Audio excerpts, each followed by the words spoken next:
ఈ గన్నవరం మండలంలోని డొక్కా సీతమ్మ అక్విడక్ట్ కాలువ పక్క భూమిని పలువురు ఆక్రమించుకుని చిన్న చిన్న షాపులను ఏర్పాటు చేసుకున్నారు. ముఖ్యంగా గోపాలపురం నుంచి సకినేటిపల్లి వరకు ఉన్న ప్రధాన పంట కాలువ పక్కన ఆక్రమణలు జరిగాయి.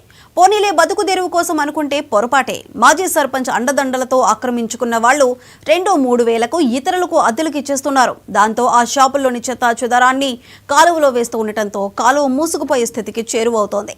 ఓ పక్క deputy CM Pawan Kalyan Dokka Seethamma aqueduct ప్రాంతాన్ని పర్యాటక కేంద్రంగా మారుస్తానని ఇప్పటికే ప్రకటించారు. ఏదేమైనా మాకేంటి అనుకున్నారో ఏమో, ఇరిగేషన్ అధికారులు కిమ్మనకుండా ఉండిపోయారు. ఇటీవల ఈ విషయం పోలీసుల దృష్టికి వచ్చింది. దాంతో పోలీసులు కుల పెద్దలతో మాట్లాడి సద్దుమణిగేలా ప్రయత్నించినట్లు తెలిసింది.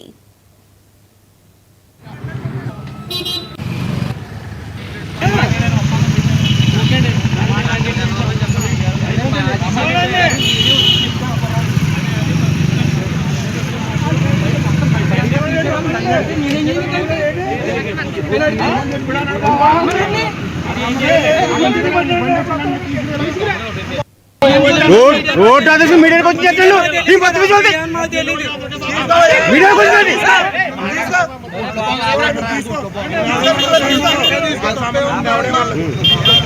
मानोड करते हैं उसकी मीडिया करते हैं